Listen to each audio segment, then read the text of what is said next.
Данияр мырза, сиз муктаж болгон адамдарга жардам берип келесиз, колдоо көрсөтөсүз. Эл эмнеге муктаж экен?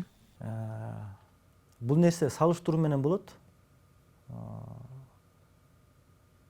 Мисалы үчүн эгер 92-жылдарды, 90-жылдарды карай турган болсок, ошол убакта эл көбүнчө тамакка муктаж болчу да.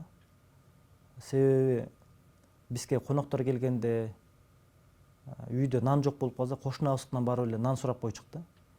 Кошунабыздыкынан барып эле баягы чай сурап алчык. Анан ошол убакта элдин баягы муктаждыктары аябай эле көп болот. Бирок ошол убакта өзгөчө адам ушул мындай айтканда биринчи муктаждыктар же болбосо алгачкы муктаждыктар деп коет муну психологияда.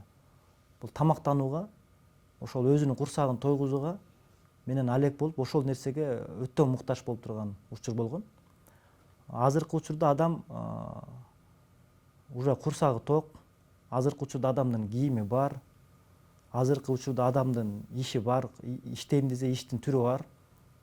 Анан азыркы учурда адам илимге, азыркы учурда адам өзүн билүүгө жана өзүнүн муктаждыктарын туура канааттандырууну боюнча илим алууга муктаж деп ойлойм.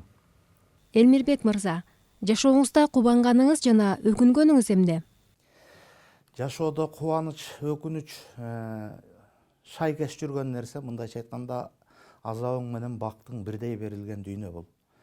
Ал теңдик эч качан эч бир заманда жана жок болуп да кетпейт, жок болгон да эмес. Мындайча айтканда бирикем дүйнө деп кыргыз ушинтип айтат. Бир татым тузу кем деп айтат. Ал эми жараткандын өзүндө гана бир жеткилең, шайма шай нерсе болуш керек. Ал биздин дүйнөдө баары тең. Бирок менин ошого байланыштуу айтаарым, өкүнүч кандай? Карап отурсаң, мындай да жанагы буга салыштырып айта берсек абдан көп.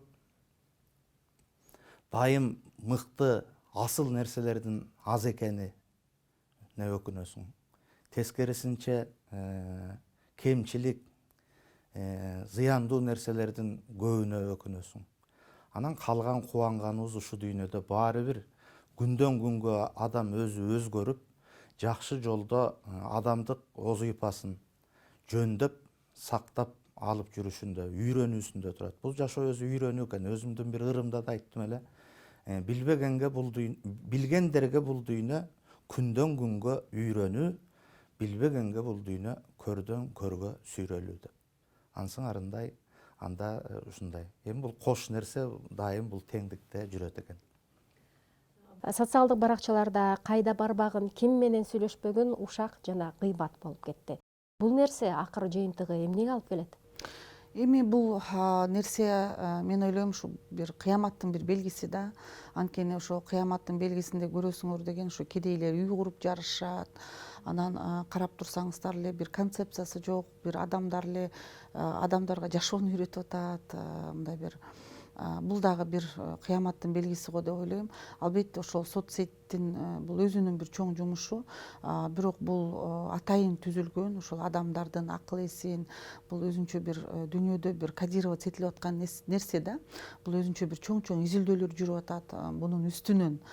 Бирок адамдарга өздөрүнүн өзгөчө убактылары көп болгондуктан, анан эл менен аралашуусу аз болгондуктан, анан ошол себептен алар өздөрүн көргөзүү үчүн, мүмкүн даават кылуу үчүн болушу мүмкүн кээ бирөөлөр жөн эле өзүнүн жашоосу менен мактангысы келет, же болбосо жок жашоосун муну мындай бир ушундай жашагым келет дегендер деле ошону бир жайылтып атышат да. Албетте биз адамдар көпчүлүк учурда ошол фейк информациялар чыгып атканда ошону текшергенди билбейбиз, зеригебиз текшергенден. Ал кандай текшерилиш керек, чын эле акыйкат эмне көңүл бурбайбыз да, ошол жазып аткан нерсебиз менен адамдын көңүлүн калтырып атабызбы, анын жашоосун сындырып атабызбы, түшүнүп түшүнбөй эле комментарий жаза беребиз. Бирок мен ойлойм бул деле акырындап адамдар тажап 1-2 жылда бияктан чыгат болуш керек. Азыр көрүп атабыз, көп эле сеттерден элдер чыгып кетип атышат да. Буга да убакыт керек. Бул да мындай бир азыр ноу-хау деп коебу, жаңылык болуп атат, элге кызык болуп атат. Мунун дагы бир учуру токтойт, анткени азыркы учурда көпчүлүк ойлонгон адамдар ошол соц сеттен чыгып, көпчүлүк мындай бир эмне жаңылык болуп атат деп эле окуп атышат. А негизгиси китеп окуп, ой жүгүртүп, аналитика жасагандар көп болуп атат. Мен ойлойм, акырындап биз ошол коомчулукка дагы анализ жүргүзүү, ошо туура информацияны тандоо иретинде үйрөтө турган болсок, буга да убакыт керек да, анткени адамга жаңы бир оюнчук сыяктуу болуп атат да, бул кызык болуп атат. Анан убакыт өткөндөн кийин мунун деле кызыгы тарап калат. Албетте ошол гыйбатты жеткизүү, бирөөнү жамандоо, ар бир адам өзүнүн кылган күнөөсүн алат, бирок убактылуу кээ бир адамга да бул кыйын болушу мүмкүн.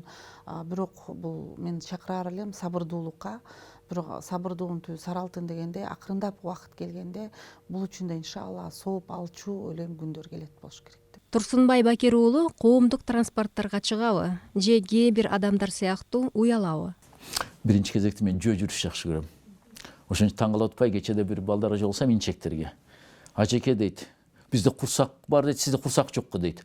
Мен айттым, биринчиден денеде аманат катарына берилген. Ахирет күнү жооп беребиз. Өзү ислам дининде семиздүүлүк, май баскан, мындай курсак байлагандык макрух деп эсептелет. Ошон үчүн пайгамбар Мухаммед саллаллаху алейхи айткан, арыктагыла деп туруп. Буну жаман көрбөсүм, ал толмоч адамдар. Бирок хадиске ылайык ала жашаш керек. Дене аманат катарына берилген. Ошон үчүн жөө жүргөн жакшы көрөм. Экинчиден болсо, мен шашпасам, автобуска, троллейбуста отурам, маршруткада отурам. Бир шашкан мезгилде, албетте, өзүм машина айдашты билбейм, таксиге отурам. Анан албетте, аз мен жашап аткан жерде автобус, троллейбуста жүрбөйт экен. Маршруткада бир күндө 1-2 жол жүрөт окшойт, вообще көрбөйм да, 159 маршрутканы. Мен сындап кетейин, 159 маршрутты. Анан көбүнчөсү ушу жөө басып туруп, чоң жолго чыгып туруп, же автобуска, троллейбуска отурам, же шашпасам таксиге отурам. Анан мен башка саясатчыларга окшоп, аты баш көргөндөр окшоп, эмне үчүн уялышым керек мен? Анткени Кудай шүкүр, автобуста мен жүрүп эле чоңойгом. Анан чет өлкөгө чыкканда мен билем да, биз кыргыздар да ошондой намустуу, уяттуу көрүнөт. Анткени албетте айтыш керек экен да, сен шунча жол депутат болдуң, туңуч ак катчы болдуң, элчи болдуң, сен да урдагансың, сен да особнякта жашашың керек, сен да джипти чалкалап жүрүшүң керек, сен да бай болушуң керек деп ойлошот экен да. А жок. Мен араң рассрочкага жарым үйдү алдым. Эски үй. Кудай шүкүр. Аллах Таала айткандай, буйругандай бар нерсеге ыраазымын.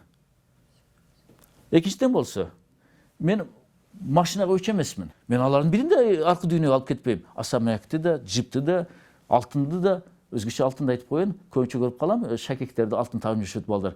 Жаман көрсөң жаман көргөн дейм, бирок силерге бул арам дейм. Даже мына өкүл атагылды дайындаганда, мен дайыма келин өкүл кызыма алтын шакек алып барам, өкүл балама күмүштөн шакек алып барам. Анан тойда дават кылып алам. Капа болбогула. Бул арам болот эркекке алтын. Мына күмүш деп туруп күмүш шакек тагып коем. Ошондуктан бул турмушта жөнөкөй болуш керек. Анткени ал дүйнөгө барганда да, акырет күнүдө да тозокко кетебизби, бейишке кетебизби, биз джипте кетпейбиз. Биз кыл көпүрөдөн өтөбүз, бут менен өтөбүз. Ошондуктан бул машина, бул жашоодо джиптерге көнүп алган, анан кийин хан сарайга көнүп алгандар аркы дүйнөдө эмне кылышат? Эгерде өзгөчө тозокко кетип аткандар, Кудай сактасын го баарыбызды, Аллах Таала бейиш насип кылсын. Алар жана Куранда айтылгандай ыйлашып, жер тепкилешип, чачтарын жулуп, Алла дейт, дамир жолума мүмкүнчүлүк берчи, мен туура жашаймын деп ыйлашат, өкүнүшөт. Экинчи жолу жашоо берилбейт. Ошондуктан бул жашоо кийинки жашоого даярдык. Канча жөнөкөйлүк болсоң, бул мусулмандын өзгөчөлүгү, акыретиң жеңил болот. Канча сен ушундай напсыңды тыя албасаң, канча сен өзүңү мындай жаман жолго баштап алсаң, акыретиң оор болот. Ошон үчүн пайгамбарыбыз Мухаммад саллаллаху алейхи вассалам биз үчүн өрнөк, үлгү. Жөнөкөй бололу.